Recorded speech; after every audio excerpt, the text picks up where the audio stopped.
Sí, sé la historia que las hermanas Leticia y Olga Cossettini, bueno, fueron dos docentes innovadoras, trataron de introducir un nuevo, digamos, paradigma educativo, representantes de la escuela nueva, y bueno, fueron censuradas en su momento, pero como que dejaron huella.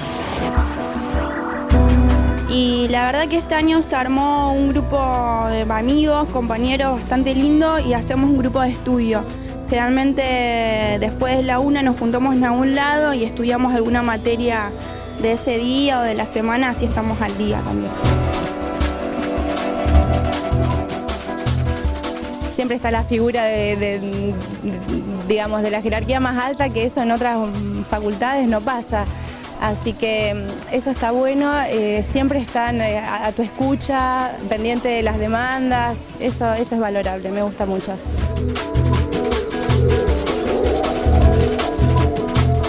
Noto un crecimiento desde que ingresás.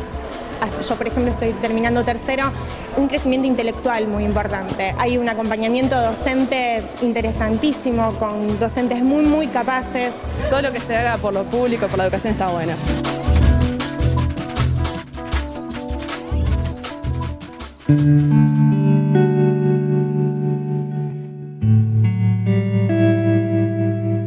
El instituto tiene su origen en el nivel superior de la escuela normal, que realmente le había dado un prestigio muy importante porque era el instituto más grande de la ciudad. Y como creció tanto, precisamente, la entonces directora de la escuela normal, Elsa Scioli, promovió la creación, la separación del instituto como una institución de nivel superior específica, y se esperaba que ella iba a ser designada rectora del instituto. Pero justo fue en momentos de gobierno militar, y entonces, en lugar de ser designada Elsa Scioli, fue designada la mujer del ministro de la dictadura, Bruera.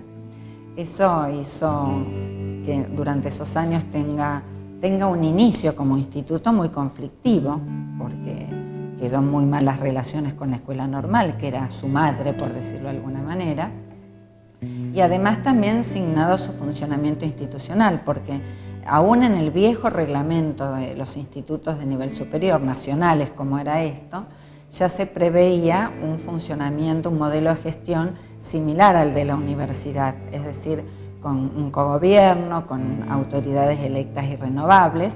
Obviamente el proceso militar dejó todo eso sin efecto y por supuesto se obturó totalmente la participación, el manejo de cierta bibliografía, y hubo, como hubo en la universidad, muchos docentes cesanteados sin causa previa, como fue durante el proceso militar. Bueno, mi primer contacto con el instituto es cuando el instituto todavía funcionaba en el Normal 1, más o menos a fines de la década del 60, es 68, 70, que yo tomo una cátedra, que es la cátedra moderna, y que, me gustó mucho el instituto, voy tomando contacto con la gente, pero los momentos difíciles, ¿no es cierto?, del instituto especialmente, yo en ese momento estaba terminando la licenciatura en la facultad, y todos los problemas políticos que vinieron hizo que en el 76 yo fui cesanteada junto con 11 compañeros. La época del proceso fue una época difícil para ser estudiante, pero creo que también aprendí por el contraejemplo, es decir, no se podía leer tal cosa, entonces también hacía que nosotros leyésemos o quisiésemos leer. Bueno, yo soy exalumna del instituto, digamos, me gradué en el instituto, así que mis contactos fueron en el 82, cuando yo empecé a cursar. Ahí funcionaba todo el instituto en el edificio del Normal 1.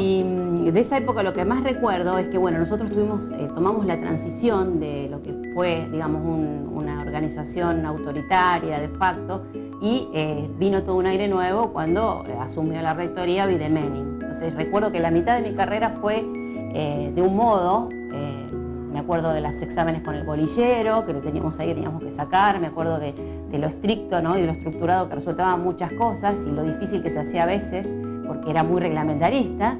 Y después, en la segunda etapa, los últimos años, era como un aire fresco porque Ovides como que flexibilizó muchísimas cosas y empezamos a tener otras formas, hasta incluso de evaluación, de promoción.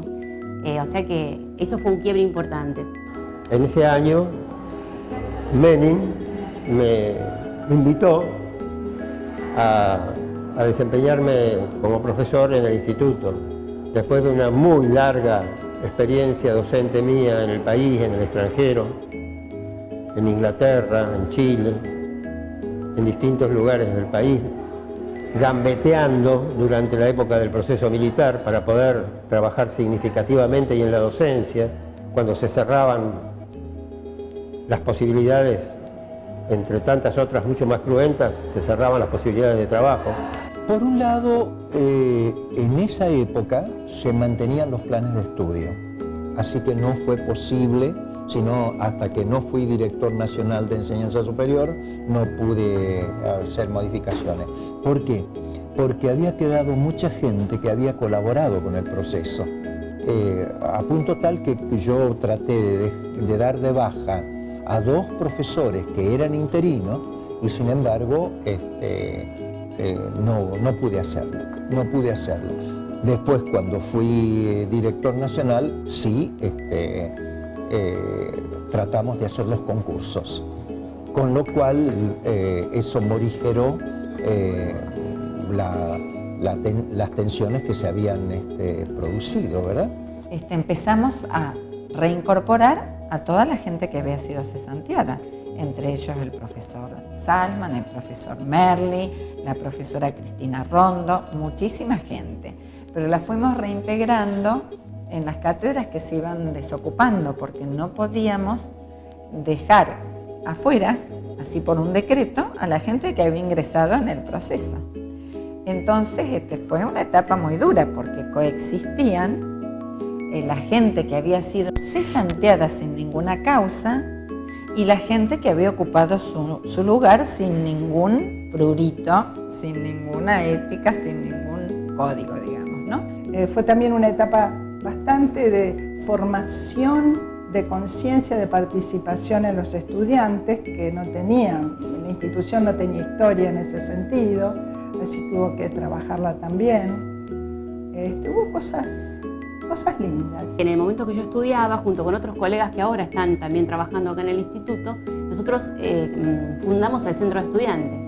Entonces eso también fue toda una cuestión de que, bueno, los delegados de los cursos nos reuníamos en el bar Amambay, que estaba ahí por calle Entre Ríos, y ahí se gestó el centro de estudiantes, que la verdad que ahora es uno de los centros de estudiantes, digamos, que mejor funciona, en tanto tiene toda una continuidad en los institutos superiores, ¿no? Hay una participación en un montón de cuestiones extrainstitucionales.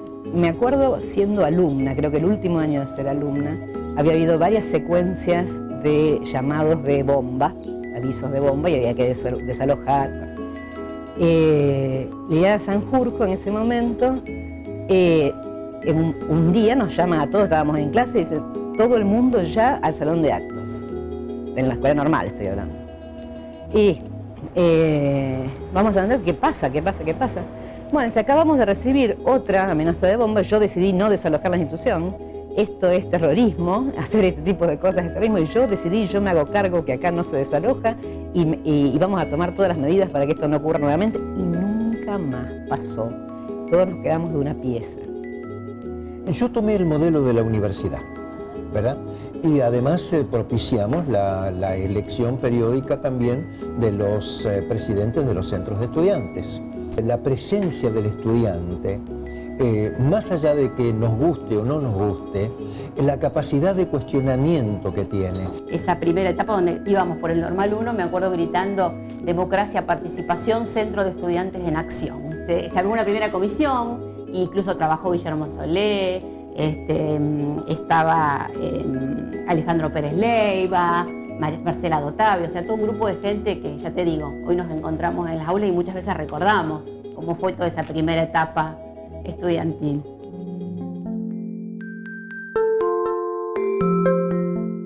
Dentro de las anécdotas que recuerdo, bueno, cuando el instituto, para poder normalizarse, tuvimos que concursar las cátedras. Y eso se dio en el año 87.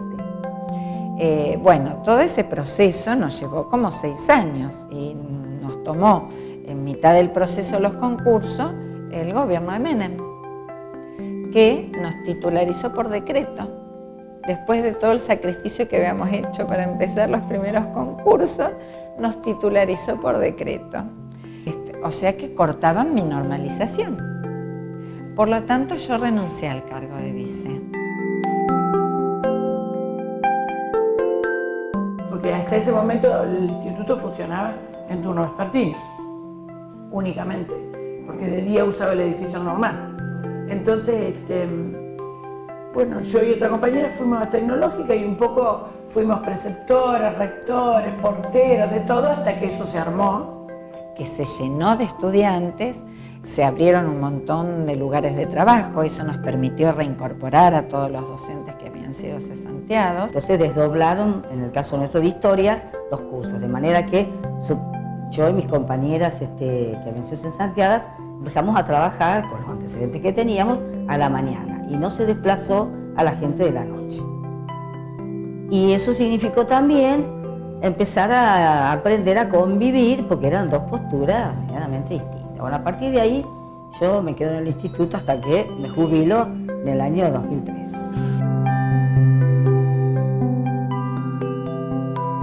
El instituto, cuando yo ingresé, en el año 78 se llamaba Instituto Nacional del Profesorado y no teníamos nombre.